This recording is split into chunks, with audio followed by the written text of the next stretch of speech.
Action football, the road to Memorial Stadium begins tonight. First round of playoffs, 16 teams in each class trying to win 3 games apiece to make it to Lincoln and to the state title game. That list includes unbeaten Elkhorn South in Class A, hosting Lincoln East in a late kickoff in Elkhorn, which is where we find KETV News Watch 7's Matt Foster. Hey, Matt. Andy, as we've seen throughout the area, throughout the state tonight, anything can happen when the playoffs begin. Elkhorn South not taking any chances against Lincoln East. The Storm handling their business at home. Elkhorn South reached the semifinals last year in Class A, but they have much bigger plans this postseason. The Storm looking scary good this Halloween weekend. Second play from scrimmage, and Carson Rauner is off to the races. 66 yards on the quarterback keeper, and just like that, it's 7-zip south. It also didn't take long for Cole Ballard to get involved. Next drive, Ballard gonna bounce it outside and breeze in from 19 yards out. 14-0 Storm. South's offense was on a roll, and so was Ballard. Out of the Wildcat this time, calls his own number. He's gonna skip by a few defenders and scamper in for the 41-yard score. I've said it once covering this kid, and I'll say it again. It's a cold world, and we're all just living in it. Ballard, with 4 touchdowns in the first half, he'd add another in the third quarter. That one from close range, and here's the fourth.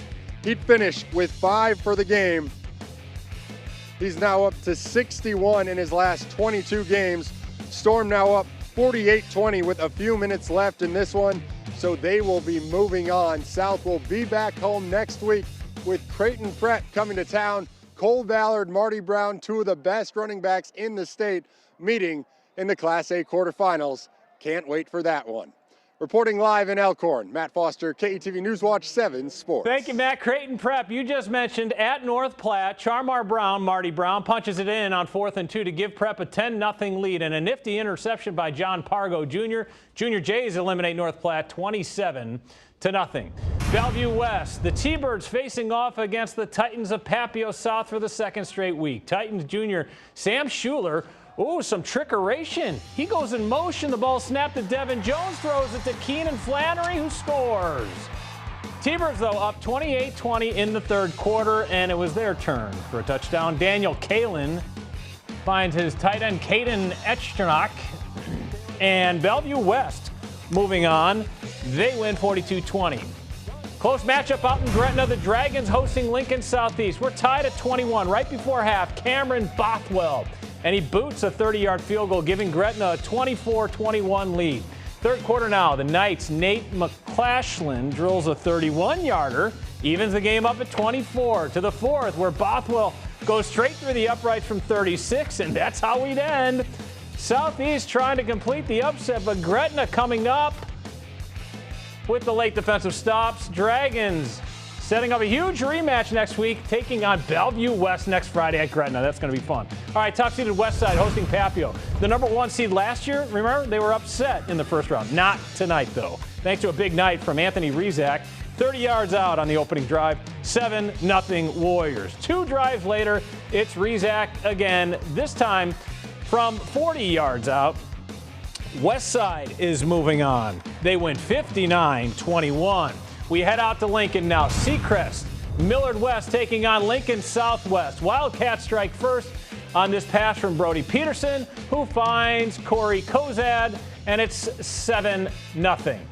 Second quarter now, Colin Fritton finds all alone Aiden Welch for 60 yards, and this ties the game, and the Silverhawks go on to win 31-17. How about Millard South on the road at Kearney? It's an 8-7 game when quarterback Cam Kozel finds Brock Murtaugh as he scrambles, and Murtaugh will do the rest. It's 16-7 Patriots early, and then Murtaugh on defense gets it done.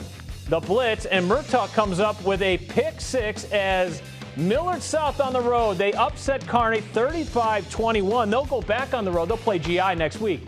That's because Omaha North at GI. Islanders playing against the North, and they're up 14-13, but Tayshawn Porter breaks one here, 21-14 North.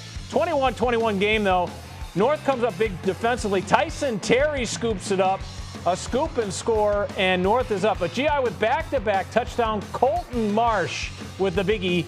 Omaha North falls to GI 35-28. All right, halftime here in Operation Football. Up next, a showdown in Class B at Skutt. The Skyhawks hosting Blair. And speaking of which, to take us to break, the Skutt Catholic dance team. Take it away, girls.